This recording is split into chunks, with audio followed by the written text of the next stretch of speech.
Praise the Lord. అందరికీ వందనాలు చెల్లిస్తున్నాను. రాజాధిరాజు ప్రభులకు ప్రభు, ఉన్నత సింహాసనం మీద ఆసీనుడైన బహోన్నతుడు, ఆశ్చర్యకరుడైన ఆయన పాదాల చెంత చేరిన మీ అందరికీ యేసుక్రీస్తు యొక్క పరిశుద్ధ నామములో దీవెన ఆశీర్వాదాలతో ఆహ్వానం తెలియజేస్తున్నాం. దేవుడు గొప్ప దేవుడు, ఆయన ఆశ్చర్యమైన కార్యములు చేసే దేవుడు. సమస్త దేశములారా యెహోవాకు ఉత్సాహధ్వని చేయుడి, సంతోషముతో యెహోవాను సేవించుడి, ఉత్సాహగానము చేయుచు ఆయన సన్నిధికి రండి, యెహోవాయే దేవుడని తెలుసుకొనుడి. అవును, మనం దేవుడని యేసుని తెలుసుకున్నాక, దేవాది దేవుని యొక్క సన్నిధిలో చేరినాక, ఆయన సంతోషముతో, ఆనందముతో, ఉత్సాహంతో ఆయన సన్నిధికి చేరాలి. ఆయన మన జీవితంలో చేసిన ఆశ్చర్యమైన కార్యాలను, అద్భుతాలను తలుచుకుంటూ ఆయనలో మనం ఎదుగుతూ ఆయన సన్నిధిలోకి అడుగు పెడదాం. ప్రారంభ ప్రార్థన ద్వారా దేవుని స్తుతిస్తూ, ఆరాధిస్తూ ఆయన సన్నిధిలోకి అడుగు పెడదాం. మహోన్నతుడా, మంచి కాపరిని కొన్నాళ్ళు చెల్లిస్తున్నానయ్యా. ఎంత గొప్ప దేవుడో దేవా. గతించిన కాలమంతా దేవా, నీ మహాకృపతో, దయతో దేవా మమ్మల్ని కాచి కాపాడి దేవా, నీ కృపాక్షేములతో మమ్మల్ని నింపి బలపరిచిన వాడా, నీకే వందనాలు చెల్లిస్తున్నానయ్యా. నీ దేవాది దేవానికి వందనాలు చెల్లిస్తున్నాను. మహాగణుడానికి వందనాలు చెల్లిస్తున్నాను. మహోన్నతుడానికి వందనాలు చెల్లిస్తున్నానయ్యా. ఆది అంతము లేని వాడానికి వందనాలు చెల్లిస్తున్నాను. అన్ని నామముల కన్నా పైనామం కలిగిన వాడానికి వందనాలు చెల్లిస్తున్నాను. రాజాదిరాజుగా దేవా, ప్రభువుకు ప్రభుగా దేవా, మా మధ్యకి రానై ఉన్నవాడానికి వందనాలు చెల్లిస్తున్నానయ్యా. అయ్యా, ఇదిగో నీ రాకడ కొరకు దేవా మమ్మల్ని సిద్ధపరచడొచ్చున్నాను. ఆత్మతో సత్యముతో దేవా నిన్ను ఎదుర్కొనే భాగ్యం మాకు దాయిచ్చేయవచ్చున్నాను. అయ్యా, ఇదిగో తండ్రి, నిన్ను దేవా ఇదిగో నిన్ను స్తుతిస్తూ, ఆరాధిస్తూ, కొనియాడుతూ దేవా నీ సన్నిధిలోకి అడుగుపెట్టే వారిగా దేవా మమ్మల్ని కొరకు ఏర్పాటు చేసుకోవచ్చున్నానయ్యా. మా జీవితాల్లో చేసిన ప్రతి మేలును దేవా మేము జ్ఞాపకం చేసుకునే వారిగా దేవా, అయా నువ్వు చేసే ఆశ్చర్యమైన కార్యాలను దేవా మేము తలపోసుకొనొచ్చు దేవా నీ సన్నిధిలో దేవా, దివారాత్రములు దేవా నీ అపరంజి వంటి పాదాల ఎంత మేము కనిపెట్టుకునడానికి కృప చూపించొచ్చున్నానయ్యా. అయ్యా, ఇదిగో తండ్రి, బలవంతుడానికి వందనాలు చెల్లిస్తున్నాను. అయ్యా, సర్వశక్తిమంతుడు దేవా మా మధ్య నివాసం చేస్తున్నవాడానికి వందనాలు చెల్లిస్తున్నానయ్యా.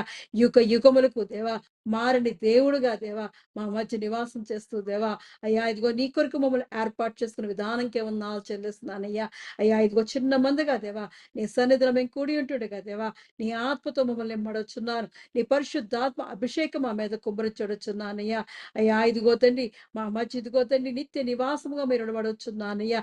వేవేల దూత గణములతో దేవా మా మధ్యకి రమ్మని ఆహ్వానిస్తూ దేవా మా చిన్న ప్రార్థన ఆలకించి దేవా మా మధ్యలో దేవా నువ్వు ఉండమని యేసుక్రీస్తు పరిశుద్ధ నామంలో అడిగి పొదుకుని ఉన్నాను నా పరమ తండ్రి. ఆమేన్.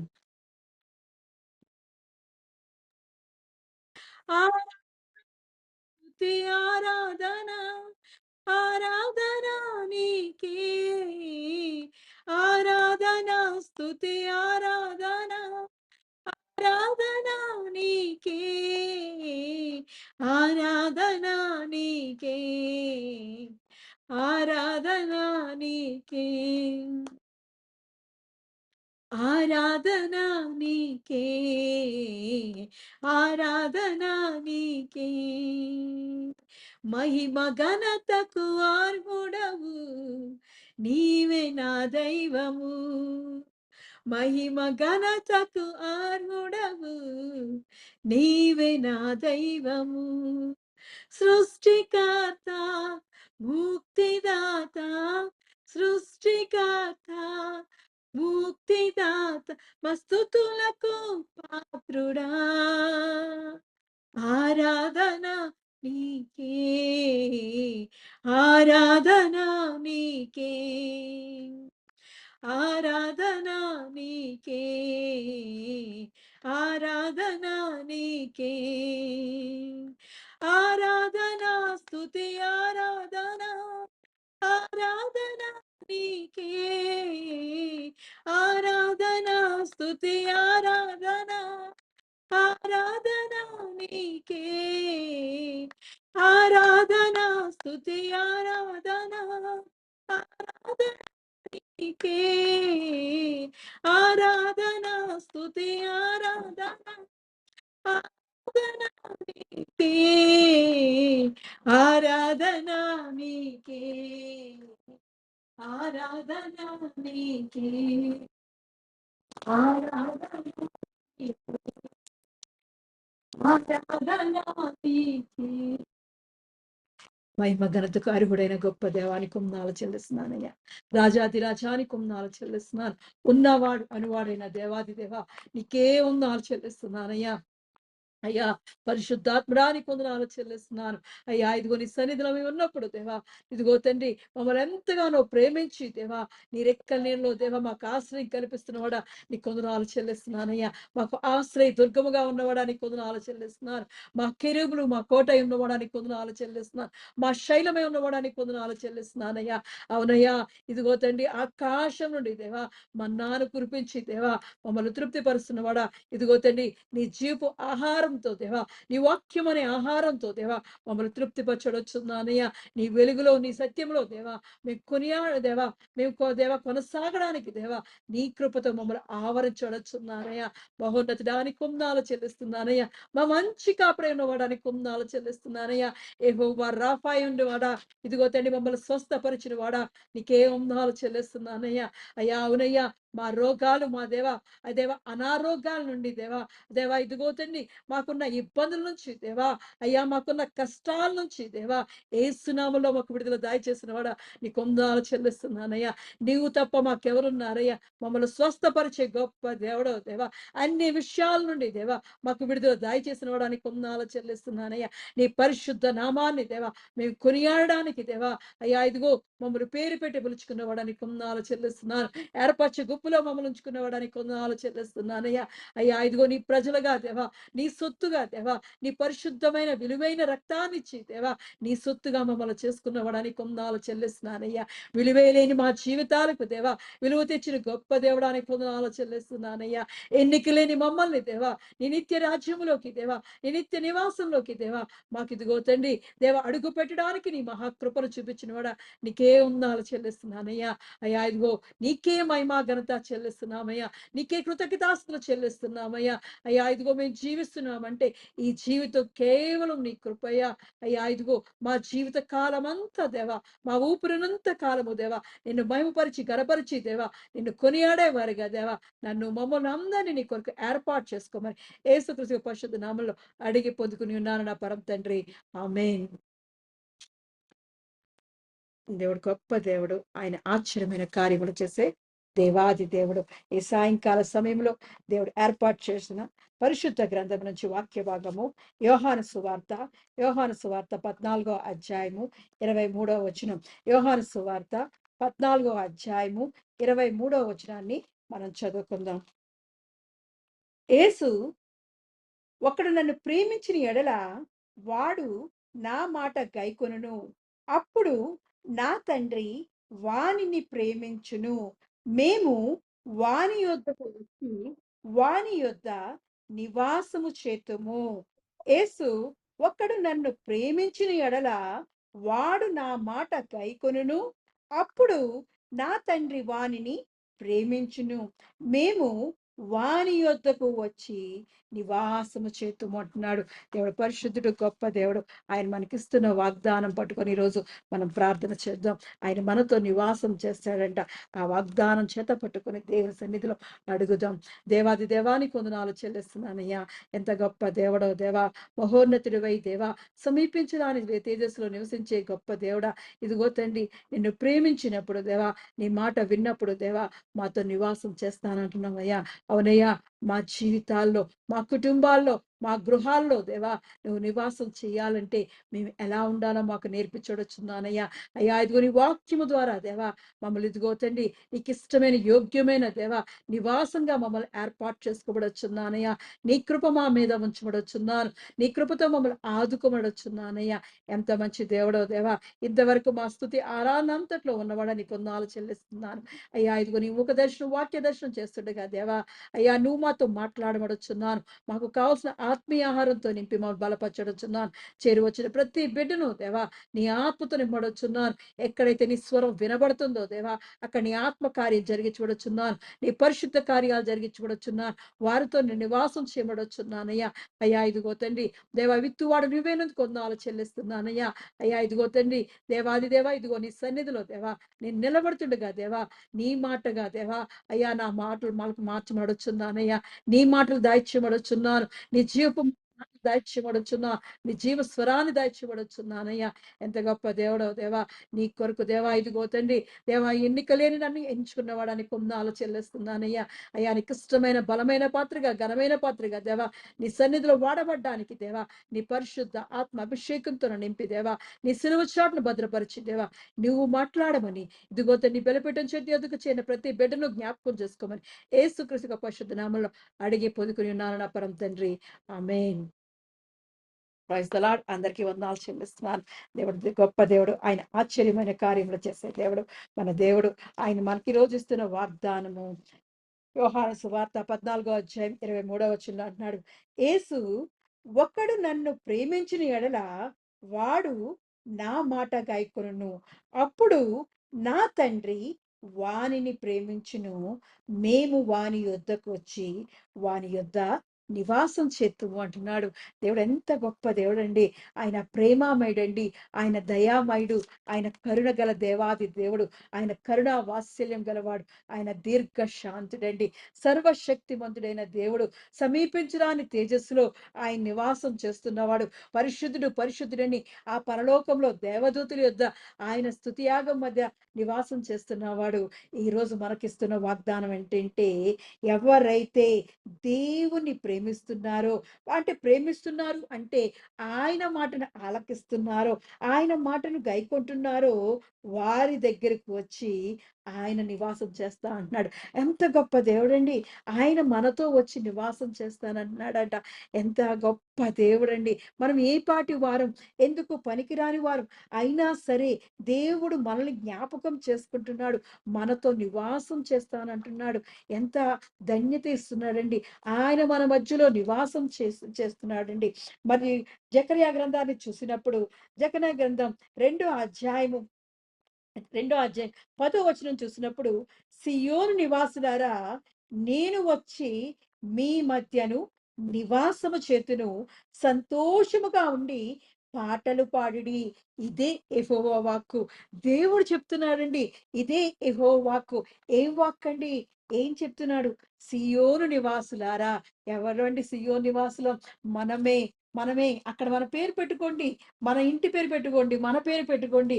ఇదిగో మీతో పాటు నేను నివాసం చేస్తున్నాను అని దేవుడు వచ్చి చెప్తున్నాడండి. నేను వచ్చి మీ మధ్య నివాసం చేతును. టెహిల్లా సంగమా, ఇదిగో నేను వచ్చి మీ మధ్య నివాసం చేస్తున్నాను కాబట్టి సంతోషముగా ఉండి పాటలు పాడుడి అన్నాడు. ఏం చేయమన్నాడు? సంతోషంగా ఉండాలంట. దేవుని స్తుతిస్తూ ఉండాలంట. ఆరాధిస్తున్నప్పుడు ఆయన మన మధ్యకి వచ్చి నివాసం చేసే గొప్ప దేవుడు. అంతే కాకుండా మరి దేవాది దేవుడు చెప్తున్నాడు. ఆ కింద వచనాన్ని చూసినప్పుడు, ఆ దినమున అన్యజనులు అనేకులు యెహోవాను హత్తుకొని నాకు జనులగుదురు. నేను మీ మధ్య నివాసం చేతును. అప్పుడు యెహోవా నన్ను మీ యొద్దకు పంపి ఉన్నాడని మీరు తెలుసుకుందురు. మరియు తనకు స్వాస్థ్యమని యెహోవా ప్రతిష్ఠితమైన దేశములో యూదాను స్వతంత్రించుకొనును, యెరూషలేమును ఆయన ఇకను కోరుకొనును. సకల సకల జనులారా, యెహోవా తన పరిశుద్ధమైన నివాసం విడిచి వచ్చుచున్నాడు. ఆయన సన్నిధిని మౌనులై ఉండుడి అని చెప్తున్నాడు. మన దేవుడు ఎంత గొప్ప దేవుడండి. ఆయన యొక్క పరిశుద్ధ నివాసాన్ని విడిచిపెట్టి నీ నివాసంలోకి, నీ గుడారంలోకి, నీ కుటుంబంలోకి, నీ జీవితంలోకి ఆయన వస్తానంటున్నాడు. సియోను నివాసులారా, నేను వచ్చి మీ మధ్య నివాసం చేతును అంటున్నాడు. ఎంత గొప్ప వాగ్దానం ఇస్తున్నాడండి. అంతేకాకుండా ఆయన యొక్క పరిశుద్ధమైన నివాసాన్ని విడిచిపెట్టి మనతో నివాసం చేస్తారు అంటున్నాడు. ఆయనైతే ఖచ్చితంగా చెప్పేస్తున్నాడు. ఆయన ఎంతో చక్కగా నేను మీ మధ్యకొస్తాను, మీ మధ్య నివాసం చేస్తాను అని ఆయన చెప్తున్నాడు. నా పరిశుద్ధ నివాసాన్ని, నా పరిశుద్ధ స్థలాన్ని విడిచిపెట్టి మీ దగ్గరికి వస్తాను అని ఆయనైతే వాగ్దానం చేస్తున్నాడు. ఆయన ఎంతైనా నమ్మదగిన దేవుడు. ఆయన వాగ్దానం చేసి నెరవేర్చే దేవుడు. ఆయన మాట్లాడినప్పుడు ఒక్క భూమి ఆకాశమైన తొలగిపోతాయేమో గాని ఆయన మాటలు మాత్రం ఎప్పుడు నిలిచి ఉంటాయి. అందుకే దేవాది దేవుడు ఇస్తున్నాడు, వాగ్దానం చేస్తున్నాడు. ఎవరైతే నా మాటలు విని నన్ను ప్రేమిస్తున్నారో వారి యొద్ద నేను నివాసం చేస్తాను. ఎవరండి? ఒక్కరే కాదు.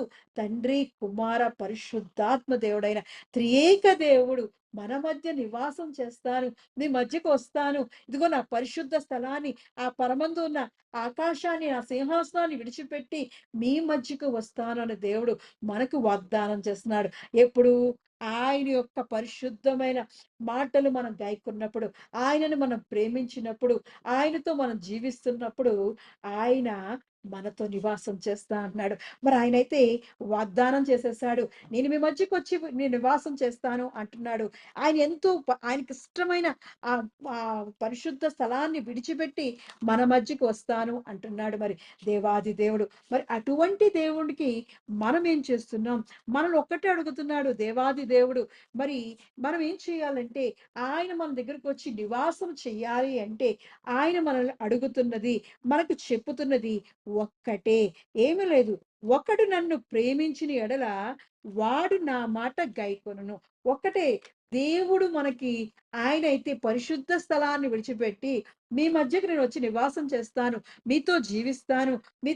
మీతో గడుపుతాను అని అంటున్నాడు. మరి హానోకును చూసినప్పుడు ఆయన 365 సంవత్సరాలు దేవునితో నడిచినవాడు. మనతో కూడా దేవుడు నడవాలి. మనతో కూడా దేవుడు నివాసం చెయ్యాలి. ఆయనతో హానోకు ఎలా అయితే దేవునితో నడిచి కొనిపోబడ్డాడో, పరలోకానికి మరణం చూడకుండా అలా మనము కూడా ఉండాలి. దేవుని సన్నిధిని పొందుకుంటూ, దేవుని రాజ్యముతో ఆయన యొక్క రాజ్య సంబంధాలు తెలుసుకుంటూ, ఆయన యొక్క మర్మాలు, రహస్యాలు తెలుసుకుంటూ, మనం ఆయనతో జీవించాలంటే ఆయన చెప్తుంది ఒక్కటే.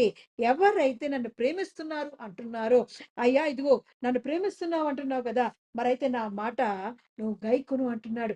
మనం ఎవరికైనా చెప్పినప్పుడు మరి మన ప్రేమ విషయాన్ని అవతల వారికి వ్యక్తపరిచినప్పుడు, మన పిల్లలకైనా, పెద్దవాళ్ళకైనా మన ప్రేమను వ్యక్తపరచడానికి కొన్ని సూచనలు చూపిస్తాం. ఒక ముద్దు పెట్టుకోవడం ద్వారా, లేదంటే ఒక కానుక ఇవ్వడం ద్వారా, లేదంటే వారికిష్టమైనవి వండి పెట్టడం ద్వారా, వారికిష్టమైన వస్తువులు మనం అర్పించడం ద్వారా, మనకు వాళ్ళ మీదున్న ప్రేమను మనకి తెలియజేస్తుంటారు. అలాగే మనము వాళ్ళకి తెలియజేస్తూ ఉంటాం. కాబట్టి మనం మానవులైన మనమే ఒకరి ఎడల ఒకరికి ఎలా ఉందో ప్రేమను తెలియజేస్తూ ఉన్నప్పుడు దేవుడు అన్నాడు, నాకు మీ ప్రేమ ఎలా తెలియజేస్తారు అంటే నా మాట గైకొనమంటున్నాడు. నా మాట గైకొనుము అప్పుడు అప్పుడు నా తండ్రి వానిని ప్రేమించును, మేము వాని యొద్దకు వచ్చి నివాసం చేస్తా ఉంటున్నాడు. ఆయన పరిశుద్ధ స్థలాన్ని విడిచిపెట్టి నీ గృహంలోకి, నీ కుటుంబంలోకి, నీ జీవితంలోకి, నీ హృదయంలోకి వచ్చి నివాసం చెయ్యాలి అంటే నేను ప్రేమిస్తున్నాను అని చెప్పడం కాదు. మన క్రియల ద్వారా మనం తెలియజేయాలంట. క్రియలు లేని విశ్వాసము మృతము అంటున్నాడు మరి అపోస్తుడైన పౌలు. అటువంటి విధంగా మనం ఉండకుండా మన క్రియల ద్వారా దేవునిని మనం ప్రేమిస్తున్నాము అని తెలియజేస్తూ ఉండాలి. దేవుడికి తెలియజేస్తూ ఉండాలి. దేవుడికి తెలియజేయడం అంటే ఏం చెప్తున్నాడు? నా మాట విని గైకొన్న వాళ్ళే, నా మాట విని గైకొన్న వాళ్ళు నన్ను ప్రేమించినట్లు వారితో వచ్చి నేను నివాసం చేస్తానంటున్నాడు. ఆయన పరిశుద్ధ స్థలాన్ని విడిచిపెట్టి మన కొరకు మనతో ఉండడానికి వచ్చేస్తున్నాడు. మనందరికీ తెలుసు. మనకి ఒక కథ తెలుసు రాజుగారి యొక్క కథ. రాజుగారు మరి ఆ దేశంలో ఉన్న వాళ్ళందరిని పిలిచి, "ఇదిగో మీకేది కావాలో తీసుకోండి" అని ఒక రాజుగారు పిలిచినప్పుడు అక్కడున్న వాళ్ళందరూ అక్కడున్న బంగారాన్ని, ధాన్యాన్ని, అక్కడున్న వస్తువులన్నీ ఆ కోటలో ఉన్నవన్నీ వాళ్ళు తీసుకెళ్ళిపోతుంటే, ఒకడు మాత్రం ఆ రాజుగారినే తీసుకెళ్ళిపోయాడు. ఆ రాజుగారు ఎక్కడుంటే అవన్నీ అక్కడే ఉంటాయి గాబట్టి, మనము కూడా దేవునిలో ఉన్న దేవునిలో ఉన్న అద్భుతాలను, ఆశ్చర్యకార్యాలు, స్వస్థతలు, మరి నీకు కావాల్సిన తలాంతులు కావాలి అంటే, దేవుడే నీతో నివాసం చేస్తూ ఉండాలి. ఎంత గొప్ప దేవుడండి! అటువంటి విధముగా మనము మారిపోవాలి. మనకు ఓన్లీ ఆశ్చర్యకార్యాలు పొందుకునేవారుగా కాకుండా, ఆయనలో ఉన్న అద్భుతాలను పొందుకునేవారుగా కాకుండా, ఆయనలో ఉన్న స్వస్థత వరాలు పొందుకునేవారుగా కాకుండా, ఆయనలో ఉన్న తలాంతులు ఒకటొకటి పొందుకోవడం కాకుండా, దేవునినే మనతో నివాసం చేసుకుంటే, మరి ఎంత ఎంత గొప్ప ధన్యత అండి. దేవుడే మనలో ఉంటే, మనతోనే ఉంటే అక్కడున్న అద్భుతాలు, ఆశ్చర్యాలు అన్నీ మనతోటే ఉంటాయి. ఆయనే మనతో ఉన్నప్పుడు, తండ్రి మనతో ఉన్నప్పుడు, రాజాధిరాజు మనతో ఉన్నప్పుడు, ప్రభువులకు ప్రభువు, సర్వశక్తిమంతుడు మనతో నివాసం చేస్తుంటే ఒక్కసారి ఆలోచించుకోండి. ఎంత బావుంటదో! మనతో, మనతో కలిసి నివాసం చేయాలి అని ఆయన ఆశపడుతున్నాడు. ఆయనైతే వాగ్దానం చేసేస్తున్నాడు. ఇదిగో మీ మధ్యకు వచ్చేస్తున్నాను. మీతో ఉంటాను. మీతో నివాసం చేస్తాను అంటున్నాడు. ఆయనైతే ప్రిపేర్ అయిపోయాడు. ఆ ప్రిపేర్‌నెస్‌తో ఆయనుంటే మనల్ని ఒకటే అడుగుతున్నాడు. నేనైతే రావడానికి రెడీగా ఉన్నాను. మీతో నివాసం చేయడానికి రెడీగా ఉన్నాను. మరి మీరు చేయవలసింది ఒక్కటే. నన్ను ప్రేమిస్తున్నారన్నారు కదా! నా దగ్గరికి ప్రతిరోజు వస్తున్నారు కదా! నా మాటలు వింటున్నారు కదా! వాటిని గైకొన్న వాళ్ళే దానిని మరి దేవుని యొక్క సన్నిధిని ఆయన నివాసంగా మనం చేసుకోగలుగుతాం. దేవుడు గొప్ప దేవుడండి. ఆయనలో ఉన్న గొప్ప కార్యాలన్నీ మనం పొందుకోవాలంటే దేవుడు మనతో ఉండాలి. మనం ఒక అధికారి ప్రధానమంత్రి గారున్నారు. ఆయన మనతో ఉంటే ఇంకేం కావాలి? ఆయనే మనం ఏదడిగినా సరే ఆయన డైరెక్ట్‌గా అడగొచ్చు. అయ్యా ఇదిగో మాకు ఈ అవసరం ఉంది. మాకు రోడ్లేయండి. మాకు ఇల్లు కట్టించండి. మాకు వాటర్ కావాలి. మాకు ఇది కావాలి అని ఆ ప్రధానమంత్రి గారిని డైరెక్ట్‌గా అడగొచ్చు. మనతో ఉంటే. మరిప్పుడు ఆయన ఎక్కడో ఉన్నారు. ఆయన చుట్టూ మనం వెళ్ళాలి అంటే కొంతమంది బాడీ గార్డ్స్ ఉంటారు.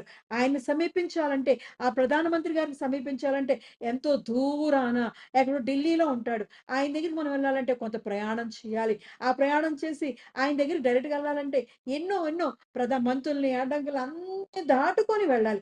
గానీ ఇక్కడ మన ప్రధాన యాజకుడు, మన దేవాది దేవుడు, ప్రభువులకు ప్రభువు ఆయనే అంటున్నాడు, "ఒక్క పని చేస్తే చాలు. నీ దగ్గర నేనొచ్చేస్తాను. నీతో నివాసం చేస్తాను" అని అన్నాడు. ఈ లోకం ఉన్న అధికారి దగ్గరికి వెళ్ళడానికే మనకి త్రోవ లేదు గానీ, దేవుడు మాత్రం ఆయన దగ్గరికి వెళ్ళడానికి, ఆయన దగ్గర నివాసం చేయడానికి, ఆయన మనతో నివాసం చేయడానికి, ఆయన దగ్గరికి వెళ్ళక్కర్లేదు. ఆయనే వచ్చి మన దగ్గర నివాసం చేస్తాడంట. ఒకసారి ఆలోచించుకోండి. మన ప్రధానమంత్రి గారు ఢిల్లీ నుంచి ఆహ్, మన దగ్గరికొచ్చేస్తే ఎంత హ్యాపీనెస్ ఉంటదో. అలాగే ఎన్నో అడ్డంకులు, ఆటంకాలు అన్నిటిని అధిగమించి మనం వెళ్ళలేం గానీ, ఆహ్, ప్రధానమంత్రి గారే మన దగ్గరికొచ్చేసి ఉంటే, మనతో నివాసం చేస్తుంటే, మన పక్కన ఉంటే, మనతోటే జీవిస్తూ ఉంటే, మరి ఇంకేం కొరతలు ఉండవు. అలాగే మరి దేవుడేమంటున్నాడంటే, దేవాది దేవుడే, రాజాది రాజే, సర్వశక్తిమంతుడే, ఎల్షదై అన్న దేవుడే, యెహోవా షమ్మా అన్న దేవుడే మన మధ్యకు వచ్చి నీతో నివాసం చేస్తాను అంటున్నాడు. ఆయన చెప్పేది ఒక్కటే, నన్ను ప్రేమిస్తున్నావు. నువ్వు నాకు చూపిస్తున్నావు. నాతో చెబుతున్నావు. నన్ను స్తుతిస్తున్నావు. ఆరాధిస్తున్నావు. నన్ను ఘనపరుస్తున్నావు. అన్నీ చేస్తున్నావు గానీ, మరి మరి నా మాటలు గైకొంటున్నావా? నా మాటలు గైకుంటే చాలు. నీతో వచ్చి నేను నివాసం చేస్తాను అంటున్నాడు. ఆయన మరి ఏంటి మాటలు చెప్తున్నాడు అంటే, ఆయన మొట్టమొదటిగా ఒక విషయాన్ని మనకి తెలియజేస్తున్నాడు. మొట్టమొదటిగా ఆయనకి మన ప్రేమను వ్యక్తపరచాలంటే, ఆయనైతే ఆ పరిశుద్ధ స్థలాన్ని విడిచిపెట్టి, గగనము విడిచిపెట్టి మన మధ్యకి వస్తున్నాడు. మనం మరి ఆయన నివాసం చేస్తున్న ప్రదేశానికి మనం వెళుతున్నామా? ఆయన దగ్గరికి మనం వెళ్తున్నామా? ఒక దగ్గర నుంచి రెస్పాన్స్ ఒస్తుంది. మరి మన దగ్గర నుంచి కూడా రెస్పాన్స్ రావాలి కదా! ఆ రెస్పాన్స్ మనం ఎలా చూపిస్తాం? ఆ రెస్పాన్స్‌ని చూపించినప్పుడే కదా దేవుడిని మనం ప్రేమిస్తున్నామని అవతల వారికి మన హృదయాన్ని తెలియజేస్తాం.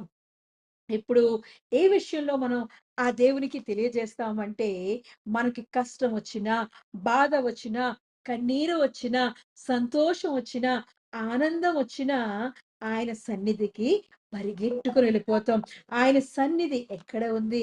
ఆయన సన్నిధి ఎక్కడ ఉంటాది అంటే, మరి దేవాది దేవుడు చెప్తున్నాడు. కీర్తనల గ్రంథం 68 అధ్యాయం 5 వచనంలో కీర్తనకారుడు ఇలా అంటున్నాడు. 68 వచనంలో అంటున్నాడు. తన పరిశుద్ధ ఆలయమందుండు దేవుడు తండ్రి లేని వారికి తండ్రియు, విధవరాండ్రకు నాయకర్తయున్నాడు. దేవుడు ఏకాంగులను సంసారులుగా చేయువాడు. ఆయన బంధింపబడిన వారిని విడిపించి వారిని వర్ధిల్ల చేయువాడు. ఏంటి? ఎవరండి ఈయన? దేవాది దేవుడు. ఆయన ఎక్కడున్నాడంటే పరిశుద్ధ ఆలయమందున్నాడు. ఆయన పరిశుద్ధ ఆలయమందుండి ఎవరైతే నేను ఒంటరి వాడిని, నేను ఎవరూ లేరు, నాకు తల్లి లేరు, తండ్రి లేరు, ఒంటరి వాడిని, అనాథని అనుకుంటున్న వారికి ఆయనే తండ్రి లేని వారికి తండ్రిగా ఉంటున్నాడు. ఆయనే విధవరాండ్ర కంట నాకు భర్త లేడు, నా ఈ కుటుంబాన్ని ఎలా నడిపించాలి అని అనుకుంటున్న వాళ్ళకి ఆయనే న్యాయకర్తై న్యాయం తీర్చే దేవుడై ఉన్నాడు. అంతేకాకుండా దేవుడు ఏకాంగులను సంసారులుగా చేయవాడంట. బంధింపబడిన వారిని విడిపించి వారిని వర్ధిల్ల చేయువాడంట. ఎంత గొప్ప దేవుడండి! ఎప్పుడైతే ఆయన నివసిస్తున్న పరిశుద్ధ ఆలయంలోకి నీ కష్టం వచ్చినప్పుడు, నీ బాధ వచ్చినప్పుడు, నీకు కన్నీరు వచ్చినప్పుడు, నాకెవరు దిక్కు లేరే, నాకెవరు సహాయం లేదే, నా పక్షాన న్యాయం తీర్చేవారు లేరే, నేనేం ఒంటరిగా ఉంటున్నానే అని నువ్వు దిగాలు పడిపోతున్నప్పుడు, నువ్వెక్కడికెళ్తున్నావు? దేవుని సన్నిధికెళ్తున్నావా? దేవుని మందిరంలో నువ్వు ఉంటున్నావా? ఆయనైతే దేవుని మందిరానికి వెళ్ళినప్పుడు, దేవుని పరిశుద్ధ సన్నిధికి వెళ్ళినప్పుడు, పరిశుద్ధ ఆలయంలో ఉంటున్నప్పుడు, ఆయన ఎవరైతే పరిశుద్ధ ఆలయానికి వచ్చారో వారికి అన్నాడు, నేను వారికి తండ్రిగా ఉంటాను. వారికి నేను వారికి న్యాయం తీరుస్తాను. వారిని అనేక 1000 మంది ఒంటరి వాళ్ళని 1000 మందిగా మారుస్తాను. అంతేకాకుండా అనేక సమస్యలతో, అనేక ఇబ్బందికర పరిస్థితుల్లో బంధింపబడిన వారిని విడిపించే దేవుడుగా ఉన్నాను అంటున్నాడు. ఎక్కడున్నాడంట ఆయన? పరిశుద్ధ ఆలయములో ఉన్నాడు. నీకు సహాయం కావాలన్నా, మనకందరికి సహాయం కావాలన్నా ఆయన దగ్గరికి మనం వెళుతూ ఉండాలి. ఆయన పరిశుద్ధ సన్నిధిలోకి అడుగు పెడుతూ ఉండాలి. ఆయన పరిశుద్ధ ఆలయంలో మనం ఉంటున్నప్పుడు, ఆయన సన్నిధిలో మనం జీవిస్తున్నప్పుడు, ఆయన సంతోషముతో ఆరాధిస్తున్నప్పుడు, ఆయన మన మధ్యకొచ్చి నివాసం చేస్తాడు. ఇప్పుడెక్కడో మరి మరి మనకు కావాల్సిన వాళ్ళు ఉన్నప్పుడు, దూరంగా ఉంటున్నప్పుడు, వారిని కనీసం ఒక్కసారైనా చూడడానికి వెళతాం. వాళ్ళని పరామర్శిస్తూ ఉంటాం. వాళ్ళతో మాట్లాడుతాం. వాళ్ళ యొక్క యోగక్షేమాలు తెలుసుకుంటాం. మరి దేవుడైతే మనల్ని ప్రతిరోజు చూస్తున్నాడు. మనతో ప్రతిరోజు మాట్లాడుతున్నాడు. ప్రతి దినము మనతో మాట్లాడుతున్నాడు కదా! మరి మనము ఆయన సన్నిధికి వారంలో ఒక్కసారైనా వెళుతున్నామా? ఏడో దినాన ఆయన పరిశుద్ధపరిచాడు. ఆయన మాట ఆయన మొదటిగా ఇచ్చిన వాగ్దానం ఏంటంటే, ఆయన మొదటగా మనతో చెప్పిన మాటే పరిశుద్ధ దినం. ఏడవ దినం. ఏడవ దినాన్ని ఆయన పరిశుద్ధపరిచి ఆశీర్వదించిన దేవుడు. ఆయన మాటను మొట్టమొదటి మాటనే మనం గైకొన్నప్పుడు దేవాది దేవుని యొక్క సన్నిధిలో ఆయన వచ్చి మనతో నివాసం చేస్తాడు. చూసినప్పుడు ఒకటో ఆదికాండం 2వ అధ్యాయం 3వ వచనంలో అంటున్నాడు కదా! ఏడవ దినములోగా సంపూర్తి చేసి తాను చేసిన తన పని అంతటి నుండి ఏడవ దినమున విశ్రమించెను. కాబట్టి దేవుడు ఆ ఏడవ దినమును ఆశీర్వదించి పరిశుద్ధపరచెను. ఏలయనగా దానిలో దేవుడు తాను చేసినట్టియు, సృజించినట్టియు తన పని అంతటి నుండి విశ్రమించెను. దేవుడు నీకు నాకు 7 రోజులు ఇస్తాడు. ఆయన కూడా 7 రోజులు కష్టపడి మనలందరినీ మన కొరకు మనం ఎంతో సంతోషంతో, ఆనందంతో, సొగసుగా ఈ లోకంలో ఉన్న వాటిని అనుభవించడానికి, ఇవన్నీ అనుభవించడానికి ఆయన సృష్టినంతటిని నోటి మాట చేత ఆయన సృజించి మరి ఏడవ దినాన ఆయన విశ్రాంతి దినంగా ప్రకటించాడు. ఏడవ దినాన్ని విశ్రాంతి దినంగా ప్రకటించడమే కాకుండా ఆ ఏడవ దినాన్నంట ఆశీర్వదించాడు. నీకు ఆశీర్వాదం కావాలా? దేవునిలో ఉన్న అభివృద్ధి కావాలా? నిన్ను నువ్వు పరిశుద్ధపరుచుకోవాలా? నీ కళంకానంతటిని నువ్వు తొలగించుకోవాలా? నీలో ఉన్న అయోగ్యతనంతటిని నువ్వు తీసివేసి, దేవుడు నీ పక్షాన న్యాయం ప్రకటించాలా? నీకు తండ్రిగా ఉండాలా? నీకు రాజుగా ఉండాలా? నీతో నివాసం చేయాలి అంటే, ఆ ఏడవ దినాన్ని ఆయనిచ్చిన 10 ఆజ్ఞల్లో మరి ఒకటైన దానిని మనం పాటిస్తున్నామా? ఆ మాటను మనం గైక్కుంటున్నామా? ఆయనేమంటున్నాడు? నీతో నివాసం చేస్తాను. నీ దగ్గరికి వస్తాను. నా పరిశుద్ధ స్థలాన్ని విడిచిపెట్టి నీ యొద్దకు వస్తాను అంటున్నాడు. మరి ఆ పరిశుద్ధ స్థలాన్ని విడిచిపెట్టాలంటే నేను ఒక్కటే చెప్తున్నాను. ఆ మాట నా మాట విని గైకొన్నవాడే నన్ను ప్రేమించువాడు అని దేవుడు చెప్తున్నాడు. ఎంత గొప్ప దేవుడు! ఒకే మాట చెప్తున్నాడు. ఆయన ఇచ్చిన 10 ఆజ్ఞల్లో ఒక్కటైనది. ఆయన చేసిన మొదటి క్రియలో ఒక్కటైనది. ఆయన నీకు ఆశీర్వాదం కావాలన్నా, నువ్వు పరిశుద్ధ పడాలన్నా, నీ క్రియలు గొప్పగా ఉండాలన్నా, విశ్వాసంతో నువ్వు కొనసాగాలన్నా, ఆయన చేసినట్లే ఆయన సన్నిధిలో మనకిచ్చిన 7 రోజులు మనం కష్టపడి సంపాదించి అన్నీ చేసుకొని మరి ఏడవ దినాన నువ్వెక్కడ విశ్రాంతి పొందుతున్నావు? దేవుని సన్నిధిలో విశ్రాంతి పొందుతున్నావా? లేదంటే మరి ఎక్కడ నువ్వు విశ్రాంతి పొందుతున్నావు? నీతో నివాసం చేయాలని ఆయనైతే వాగ్దానం చేశాడు. మనం ఎవరితో నివాసం చేసుకొని, మనం ఎక్కడ విశ్రాంతి తీసుకుంటున్నాం? మనం ఆలోచించుకోవాలి. దేవుని సన్నిధిలో ఆయన పరిశుద్ధ ఆలయంలో ఉన్నాడు. ఆ పరిశుద్ధ ఆలయానికి వెళ్ళినప్పుడు ఆయన మనకు తండ్రిగా ఉంటాడు. మన పక్షాన ఆయన తీరుస్తాడు. మనకు బందీగా ఉన్న వాటినన్నిటిని ఆయన విడిపించే దేవుడు. అటువంటిది ఆ పరిశుద్ధ దినం. అటువంటి పరిశుద్ధ దినాన్ని మనం నెమ్మదిగా మనం ఆయన మాటను విని ఆయన గైకొంటే ఆయన మనతో నివాసం చేస్తాడు. మరి దేవాది దేవుడు ఎంత గొప్ప దేవుడండి. ఆయన అంటున్నాడు కదా! మరి నీ కృప నేను ధ్యానించెదను అంటున్నాడు. ఎక్కడ? దేవుని సన్నిధిలో. దేవుని సన్నిధిలో మరి దావీదు భక్తుడైతే ఆయన అన్నాడు, నిత్యము నీ కృపను నేను ధ్యానిస్తాను అంటున్నాడు. కీర్తన గ్రంథం 43 అధ్యాయము 9 వచనంలో అంటున్నాడు, నీ వెలుగును నీ సత్యమును బయలుదేరజేయము. అవి నాకు త్రోవ చూపును. అవి నీ పరిశుద్ధ పర్వతమునకు, నీ నివాస స్థలమునకు నన్ను తోడుకుని వచ్చును. అప్పుడు నేను దేవుని బలిపీఠం యొద్దకు, నాకు ఆనంద సంతోషములు కలుగు చేయి దేవుని యొద్దకు చేరుదును అంటున్నాడు. నీకు ఆనంద సంతోషములు కలుగు చేయుచున్న దేవుని యొద్దకు చేరుతున్నావా? దేవుని బలిపీఠం యొద్దకు చేరుతున్నావా? దేవుని యొక్క పరిశుద్ధ పర్వతం యొద్దకు నువ్వు చేరుతున్నావా? దేవుని మందిరానికి నువ్వు వెళ్తున్నావా? ఒక్కసారి మనం ఆలోచించుకోవాలి. అదేంటి ప్రతి దినము మనం అనుదినము దేవుని సన్నిధిలో గడుపుతున్నాము కదా! దేవునితో కాలక్షేపం చేస్తున్నాం కదా! మరి దేవుని మాటలు వింటున్నాము కదా అని మనం అనుకుంటే మరి మరి అపోస్తలుడైన పౌలు రెండో అధ్యాయము మరి 47వ వచనంలో చూసినప్పుడు ఇలాగే మరి దేవాది భక్తుడు మరి భక్తులు ఏం చేశారంటే వారు అనుదినము దేవునిలో గడుపుతున్నా సరే వారు దేవుని సన్నిధికి వెళ్ళారండి. 47వ అధ్యాయం రెండో అధ్యాయం అపోస్తుల కార్యములు రెండో అధ్యాయం 47వ వచనంలో చూసినప్పుడు 45వ వచనం చూద్దాం. వారు ఏక మనస్కులై ప్రతి దినము దేవాలయములో తప్పక కూడుకొనుచు, ఇంటింటా రొట్టె విరుచుచు, దేవుని స్తుతించుచు, ప్రజల అందరి వలన దయపొందిన వారై ఆనందముతోనూ, నిష్కపటమైన హృదయముతోనూ ఆహారం పుచ్చుకొనుచుండిరి. మరియు ప్రభువు రక్షణ పొందుచున్న వారిని అనుదినము వారితో చేర్చుచు ఉండెను. వారేం చేస్తున్నారంట? వారు ఏక మనస్కులై మనలాగే మనం అందరం ప్రతిరోజు కూర్చొని ప్రతి దినము దేవాలయంలో తప్పక కూడుకొనుచు, ఇంటింటా రొట్టె విరుచుచు, దేవుని స్తుతించుచు, ప్రజలు అందరి వలన దయ పొందినారట. ఆ రోజుల్లో అపోస్తుల కార్యముల్లో మరి అప్పుడు పేతురు గారు దేవుడు మరి ఆరోహణం అయిపోయిన తర్వాత పరిశుద్ధాత్మ పొందుకున్న తర్వాత మరి ఆ సంఘాన్ని ఎంతగానో నడిపిస్తున్నాడు. ప్రతి దినము ప్రతి ఇంటను ఆయన వాక్యాన్ని ప్రకటిస్తూ పేతురు గారు వాక్యాన్ని ప్రకటిస్తూ అందరినీ దేవుని సన్నిధిలో మరి చేర్చుకుంటూ ఎంతో సంతోషంగా గడుపుతుంటే మరి వాళ్ళు వెళ్ళక్కలే కదా! మరి ఎందుకు వెళ్లారు? ప్రతి దినము దేవాలయంకి వెళ్లారంట. ప్రతి దినము దేవాలయంకి వెళ్లారు. ప్రతి దినము ప్రతి ఇంట మరి రొట్టె విరిచారు. అల్లప్పుడు మనం దేవాలయంకి వెళ్ళక్కల కదా! ఎందుకు ఈ రోజు మన ఇంటికొచ్చి వాక్యం వస్తుంది. మనతో దేవుడు మాట్లాడుతున్నాడు. మనతో దేవుడు నివసిస్తున్నాడు కదా అనుకుంటాం.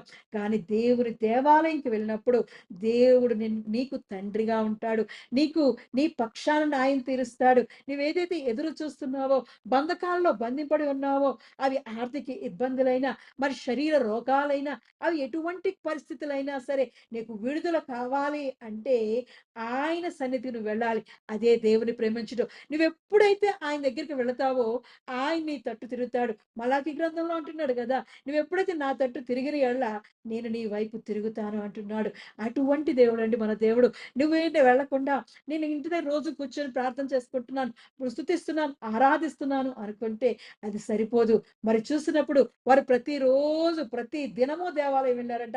ప్రతి దినము ఇంటింటా మరి దేవుని యొక్క కార్యాన్ని జరిగించారు. అలా చేస్తున్న పేతురు గారు కూడా ఇంత బిజీగా ఉన్న ఆయన కూడా ఆయన మరి మరి దేవుని సన్నిధికి వెళ్ళాడండి. మూడో అధ్యాయం చూసినప్పుడు మూడో అధ్యాయం అపోస్తుల కార్యం మూడో అధ్యాయంలో చూసినప్పుడు పగలు 3 గంటలకు ప్రార్థనా కాలమున పేతురును, యోహానును దేవాలయమునకు ఎక్కి వెళ్ళుచుండగా, అదేంటి ప్రతిరోజు ఇంటేంటో చేస్తున్నాను కదా! నేను చాలా బిజీ అయిపోయాను. చాలు ఈ సమయం ఒక్క గంట చాలు దేవునితో గడిపింది అని అనుకోలేదు. వాళ్ళు టైం ప్రకారము ఏ రోజు ఎక్కడికి వెళ్ళాలి, ఏం చేయాలి అనేది దేవుని యొక్క ఆనవాయితీ ప్రకారము మరి దేవాలయమునకు వెళ్ళుచున్నారంట. మనము కూడా దేవాలయము సన్నిధికి వెళ్ళాలి. పరిశుద్ధ సన్నిధికి వెళ్ళాలి. ఆ పరిశుద్ధ ఆలయములోకి వెళ్ళినప్పుడు నీకున్న కష్టాల నుండి ఆయన విడిపించే దేవుడు. నిన్ను నువ్వు ఆయన బాగు చేసే దేవుడు. ఆయన నీ పక్షాన వచ్చేస్తాడు. ఎప్పుడైతే ఆయన మాటను విని గైకొంటున్నావో అప్పుడు నువ్వు ఆయన్ని ప్రేమిస్తున్నావు అని తెలుస్తది. ఆ ఆజ్ఞల్లో ఒక్కటి తప్పినా సరే మనం ప్రేమించినట్లు కాదండి. ప్రతిరోజు ఆయన వాక్యం వింటున్నాం కదా! నిన్ను వలె నీ పొరుగువాడిని ప్రేమించమని అంటున్నారు కదా! ప్రేమిస్తున్నాం కదా! తల్లిదండ్రులను సన్మానించమన్నాడు కదా! అబద్ధం చెప్పొద్దు అన్నాడు కదా! దొంగతనం చేయొద్దు అన్నాడు కదా! నరహత్య చేయొద్దు అని ఇవన్నీ చెప్తున్నాడు కదా! ఇవన్నీ చేస్తున్నాం కదా అనుకుంటున్నాం. మరి దేవుని మందిరానికి మనం అలక్ష్యం చేస్తున్నామా? ప్రతిరోజు వింటున్నాం కదా! ప్రతిరోజు ఈ వాక్యంతో తృప్తిపరచబడిపోతున్నాం కదా! అని అనుకోకుండా విశ్రాంతి దినాన్ని పరిశుద్ధంగా పాటించమని దేవుడు 10 ఆజ్ఞల్లో ఒక్కటి ఆ మాట ఏ ఒక్కటి తప్పినా మనము దేవుని క్రియలు చేసేవారిగా ఉండం. విశ్వాసం విశ్వాసంతో మనం కొనసాగాలంటే మన క్రియలు దేవునికి బయలుపరచబడుతూ ఉంటాయి. మనం చేసే పనులే, మన క్రియలే దేవునిలో విశ్వాసం ఉందా లేదని తెలియజేస్తాం. మనం ఇచ్చే బహుమానాల ద్వారానే, మనం ఇతరులకి మనం ఇచ్చే కానుకల ద్వారానే, మనం చూపించే ప్రేమను బట్టే వారు నన్ను ప్రేమిస్తున్నారు లేదా వారు నన్ను ద్వేషిస్తున్నారు అనే క్రియలను మనం చూపించగలుగుతాం. మరి ఈరోజు మనం దేవుణ్ణి ప్రేమిస్తున్నాము అంటే దేవుడిచ్చిన 10 ఆజ్ఞలను పాటిస్తున్నామా? లేదా ఒక్క ఆజ్ఞ తప్పిపోతున్నామా? అని మనల్ని మనం పరీక్షించుకోవాలి. మనం ఎప్పుడు దేవుని సన్నిధిలో పచ్చని ఒలీవ మొక్కల వలె ఉండాలి అంటే ఆయన మందిరంలోకి వెళ్ళాలి. నువ్వు మందిరంలోకి వెళ్ళినప్పుడే నువ్వు పచ్చని ఒలీవ మొక్క వలె ఆయన సన్నిధిలో అభివృద్ధి చెందుతావు. మరి దేవాది దేవుడు చెప్తున్న వాక్యం ప్రకారం మనతో మాట్లాడుతున్నాడు. కీర్తనల గ్రంథం 52 అధ్యాయం కీర్తన గ్రంథం 52 అధ్యాయంలో ఆయన చెప్తున్నాడు. 8వ వచనం. ఎవరైతే దేవుని మందిరానికి వెళ్తున్నారో, ఆ పరిశుద్ధ ఆలయంలో మరి దేవుణ్ణి స్తుతిస్తున్నారో వారు ఎలా ఉంటారంటే, దేవుని మందిరములో పచ్చని ఒలీవ చెట్టు వలె ఉన్నాను. నిత్యము దేవుని కృపయందు నమ్మిక ఉంచున్నాను. ఎంత గొప్ప దేవుడండి. మనం ఆశీర్వాదం పచ్చగా ఉండాలి. మన జీవితం ఎల్లప్పుడూ చిగురిస్తూ ఉండాలి. మనం దేవునిలో అభివృద్ధి చెందాలి అంటే మరి దేవుని మందిరంలో ఉండాలి. దేవుని మందిరంలో నివాసం చేస్తూ ఉండాలి. దేవుని మందిరంలో నివాసం చేసినప్పుడు ఆయన మాట విని గైకొన్నప్పుడు అప్పుడు నీవు నన్ను ప్రేమించున్నావు అని దేవుడు మన యొద్దకు వచ్చి నివాసం చేస్తాడు. ఈ ఒలీవ మొక్క మరి ఎండాకాలం చాలా ఎండిపోతాయి. అన్ని చెట్లు ఎండిపోతాయి కానీ ఈ ఒలీవ మొక్కంట ఎండాకాలంలో కూడా చిగురిస్తూనే ఉంటదంట. ఎంత ఎండాకాలమైనా సరే, అది ఎడారి ప్రాంతమైనా సరే, అది అక్కడ నీరు లేని ప్రాంతమైనా సరే, అక్కడ ఒలీవ మొక్క ఎల్లప్పుడూ పచ్చగానే ఉంటదంట. మరి అది ఎప్పుడు చిగురుస్తూనే ఉంటదంట. అలా నువ్వు నేను ఉండాలి. ఆయన సన్నిధిలో అనుదినము, అనుదినము దేవుడు మనతో మాట్లాడుతున్నాడు కదా! అని మన ఇంట్లో చేసుకుంటున్నాం కదా! ఆరాధన అని మన ఇంట్లో ఉండకూడదు. మనం మన దేవుని యొక్క విశ్రాంతి దినాన్ని పాటించే వారిగా ఆయన సన్నిధిలోకి అడుగుపెట్టాలి. ఆయన కూడా విశ్రాంతి తీసుకున్నాడు. 7 దినాలు కష్టపడ్డాడు మన కోసం. ఆయన నోటి మాటతో మనల్ని అందరినీ సృష్టించి, ఆయన చేతి ద్వారా మనల్ని మనుషులుగా, నరులుగా సృష్టించి, ఆయన యొక్క జీవవాయువును ఊది జీవాత్మనిచ్చిన దేవాది దేవుని యొక్క సన్నిధిలోకి మనము ఆయన సన్నిధిలో ఒక్క రోజైనా గడపడానికి వెళ్తున్నామా? వారంలో ఒక్క రోజు నీకిచ్చిన ఉద్యోగాన్ని బట్టి, నీకిచ్చిన చేతి పనులను బట్టి, నీకిచ్చిన ఆరోగ్యాన్ని బట్టి, నీకిచ్చిన సంపదను బట్టి, నీకిచ్చిన ఆరోగ్యాన్ని దేవుని బట్టి, నీకిచ్చిన సర్వ సంపదను బట్టి, అన్ని విషయాలు బట్టి, నీకిచ్చిన కుటుంబాన్ని బట్టి, నువ్వు దేవుని దేవుని సన్నిధికి వెళ్ళి కృతజ్ఞత చెల్లించినప్పుడు దేవుడు సంతోషించే దేవుడు. అందుకే అంటున్నాడు, సమస్త దేశములారా నా యొద్దకు రండి అని. దేవాది దేవుడు పిలుస్తున్నాడు. ఆయన సన్నిధికి వెళ్ళినప్పుడు, ఆయనతో మనం గడుపుతున్నప్పుడు ఆయన మేపే గొర్రెలుగా మారిపోతాం. వందో కీర్తనలో చూసినప్పుడు, సమస్త దేశములారా యెహోవాకు ఉత్సాహధ్వని చేయుడి, సంతోషముతో యెహోవాను సేవించుడి, ఉత్సాహగానము చేర్చు ఆయన సన్నిధికి రండి, యెహోవాయే దేవుడని తెలుసుకొనుడి. ఆయనే మనల్ని పుట్టించెను, మనము ఆయన వారము, మనము ఆయన ప్రజలము, ఆయన మేపు గొర్రెలము. కృతజ్ఞతార్పణలు చెల్లించుచు ఆయన గుమ్మములో ప్రవేశించుడి, కీర్తనలు పాడుచు ఆయన ఆవరణలో ప్రవేశించుడి, ఆయనను స్తుతించుడి, ఆయన నామమును గణపరచుడి. యెహోవా దయాళుడు, ఆయన కృప నిత్యముండును, ఆయన సత్యము తరతరములు ఉండును. ఎక్కడ నువ్వు కృతజ్ఞతాస్తుతులు చెల్లిస్తావు? దేవుని మందిరంలోనే, దేవుని యొక్క ఆలయములోనే.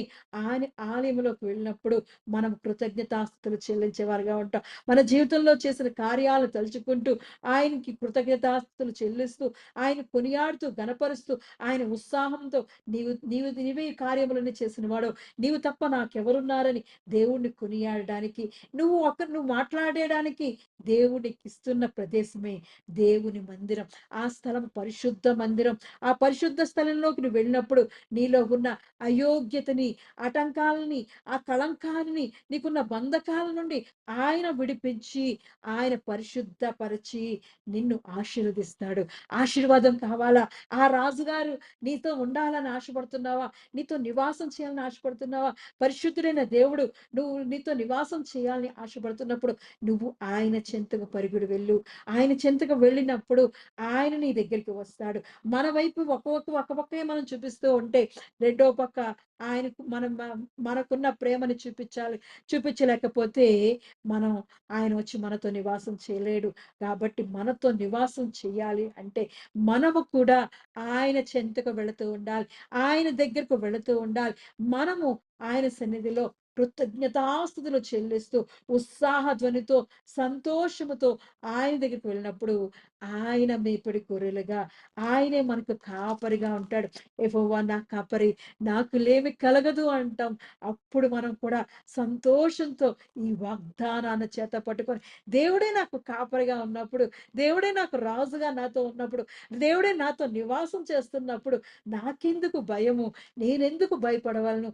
అని దేవుని యొక్క సన్నిధిలో మనం ఉత్సాహం చేసేవారిగా ఉంటాం. మనం ప్రతిరోజు చేస్తున్నా సరే దేవుని మందిరానికి వెళ్ళాలి. దేవుని మందిరంలో ఆయన యొక్క పచ్చని ఒలీవ మొక్కల వలె మనం ఉండాలి. ఆయన జీవాన్ని పొందుకొని అనుదినము ఆయన సన్నిధిలో కట్టపడుచు ఉండాలి. దేవాది దేవుని యొక్క మాటలు విలువైనది. ఆ మాటలు మనం విని గైకొన్నప్పుడు ఆయన్ని ప్రేమిస్తున్నట్లు, ఆయన ప్రేమిస్తుంటే ఆయన తన పరిశుద్ధ స్థలాన్ని విడిచిపెట్టి మనతో నివాసం చేయడానికి, ఆయన పరమను విడిచి గగనము దిగి మన మధ్యకొచ్చే దేవుడు. నీ జీవితంలో, నా జీవితాల్లో గొప్ప గొప్ప కార్యాలు జరగాలన్నా, దేవుని యొక్క తలాంతులతో మనం అభివృద్ధి చెందాలన్నా, హానోకు ఎలా అయితే దేవునితో నడిచాడో మనము కూడా దేవునితో నడవాలని ఆశపడినా దేవుని సన్నిధికి మనం వెళుతూ ఉండాలి. దేవుని మందిరానికి వెళుతూ ఉండాలి. దేవుని మందిరంలోకి వెళ్ళినప్పుడు దేవుడు మనల్ని దీవించి ఆయనే మనకు తండ్రిగా ఉంటాడు. ఆయనే ఒంటరి వారిని వేవేల మందిగా మార్చే దేవుడు. ఆయన విధురాల పక్షాన ఉండి న్యాయం తీర్చే దేవుడు. మనకున్న అన్ని సమస్యల నుంచి, బంధకాల నుంచి, అనారోగ్యాల నుంచి, ఆర్థిక ఇబ్బందుల నుంచి, మరి అన్ని విషయాల్లో నుండి ఆయన మనకు విడుదల దయచేసే దేవుడు. ఆ దేవుడు ఎక్కడున్నాడంటే ఆయన పరిశుద్ధ స్థలములో నివాసము చేయుచున్న దేవుడు. ఆకాశమందుండి మనల్ని చూస్తున్నాడు. మనం వెళ్తున్నామా? ప్రతిరోజు ఆ వాక్యాన్ని ధ్యానిస్తున్నాం. మరి దేవుని మందిరానికి వెళుతున్నామా అని ఆయన చూస్తూ ఉంటాడు. అది మన క్రియ ద్వారా తెలియజేసినప్పుడు దేవుడు ఆ క్రియని విశ్వాసంగా మార్చి మరి దేవుడు మనల్ని దీవించి ఆశించే దేవుడు. క్రియలు లేని విశ్వాసం మృతం అంటున్నాడు. మన క్రియలుగా చూపిస్తూ దేవుని సన్నిధిలోకి అడుగు పెడదాం. మన క్రియలు చాలా ఇంపార్టెంట్. ఎంత విశ్వాసం ఉన్నా, ఎంతగా మనం దేవుని స్తుతిస్తూ ఆరాధిస్తున్నా సరే, మన క్రియల ద్వారా మనము దేవునికి మన ప్రేమను వ్యక్తపరిచేవారిగా ఉండాలి. దేవుడు మన ప్రేమను చూసినప్పుడు, మన క్రియల ద్వారా చేస్తున్న ప్రతి పనిని దేవుడు చూసినప్పుడు మన మధ్యకొచ్చి ఆయన నివాసం చేస్తాడు. దేవుడే వచ్చి మనతో నివాసం చేస్తే మనం ఎల్లప్పుడూ పచ్చని ఒలీవ మొక్కల వలె ఉంటాం. కాబట్టి దేవుడి వాక్యాన్ని దీవించి ఆశీర్వదించును గాక. ఆమేన్. స్తోత్రమయ్యా! స్తోత్రం, స్తోత్రం, స్తోత్రం. మహాగణుడవు, మహోన్నతుడైన రాజాధిరాజా, నీకు వందనాలు చెల్లిస్తున్నానయ్యా. ఎంత మంచి దేవుడవు దేవా! అయ్యా ఇదిగో తండ్రి, నీ మాటలు విని గైకొన్నప్పుడు దేవా, నిన్ను ప్రేమించేవారుగా ఉంటామయ్యా. ఎవరైతే నిన్ను ప్రేమిస్తున్నారో దేవా, అయ్యా ఇదిగో తండ్రి, వారితో కలిసి నువ్వు జీవిస్తానంటున్నావు. నివాసం చేస్తానంటున్నావయ్యా. వారి యొద్ద నువ్వు దేవా నివాసం చేస్తానంటున్నావయ్యా. ఎంత గొప్ప వాగ్దానం చేశావయ్యా. అయ్యా ఇదిగో తండ్రి, గగనం విడిచిపెట్టి దేవా, నీ పరిశుద్ధ స్థలాన్ని విడిచిపెట్టి దేవా, మాతో నివాసం చేయడానికైతే నువ్వు రావడానికి సిద్ధంగా ఉన్నావయ్యా. అయ్యా ఇదిగో తండ్రి, మేము కూడా దేవా నీ పరిశుద్ధ ఆలయం వైపు దేవా, అయ్యా ఇదిగో దావీదు వలె దేవా, అయ్యా ఇదిగో నీ మందిరాన్ని చూడవలనని దేవా, నీ సన్నిధి చూడవలని దేవా, ఎలా అయితే తృష్ణగొన్నాడో దేవా, అయ్యా ఇదిగో తండ్రి, నీ సన్నిధిలో దేవా, నీ సన్నిధికి రావడానికి దేవా, మా హృదయాలను కూడా తృష్ణగొని దేవా, దుప్పి నీటి వాగుల కొరకు ఆశపడినట్లు దేవా, నీ కొరకు మేము ఆశపడేవారిగా దేవా, మా క్రియల ద్వారా దేవా, మా విశ్వాసాన్ని, మా ప్రేమను తెలియజేసేవారిగా దేవా, నీ కొరకు మమ్మల్ని ఏర్పాటు చేసుకోవడొచ్చున్నానయ్యా. అయ్యా ఇదిగో నీ చిరకాలము దేవా యెహోవా మందిరములో నివాసం చేయడానికి దేవా, నీ కృప మా మీద ఉంచబడుచున్నానయ్యా. అయ్యా ఇదిగో నీ మందిరానికి వచ్చినప్పుడు దేవా, మేము పచ్చని ఒలీవ మొక్కల వలె చిగురించే వారిగా ఉంటామయ్యా. అయ్యా అటువంటి జీవితాన్ని మాకు దాయిచ్యమడుచున్నాను. మాలో అభివృద్ధి దాయిచ్యమడుచున్నాను. మాలో ఫలింపజేయమనడుచున్నానయ్యా. అభివృద్ధి దాయిచ్యమడుచున్నాను. ఆశీర్వాదాన్ని దాయిచ్యమడుచున్నానయ్యా. అయ్యా ఇదిగో నీవిచ్చిన విశ్రాంతి దినాన్ని దేవా, నీతో కలిసి విశ్రాంతి పొందేవారిగా మమ్మల్ని చూడొచ్చున్నానయ్యా. నీ సన్నిధిలో ఉన్న నెమ్మది, శాంతి, సమాధానాన్ని పొందుకునే వారిగా మమ్మల్ని చూడొచ్చున్నానయ్యా. అయ్యా ఇదిగో మాతో సూటిగా మాట్లాడివ్వడానికి వందనాలు చెల్లిస్తున్నాను. వాగ్దానం చేస్తున్నావయ్యా. పరిశుద్ధ స్థలాన్ని విడిచిపెట్టి మీ మధ్యకు వచ్చి దేవా నివాసం చేస్తానని మాతో అంటున్నావయ్యా. ఎంత గొప్ప వాగ్దానం చేస్తున్నావయ్యా.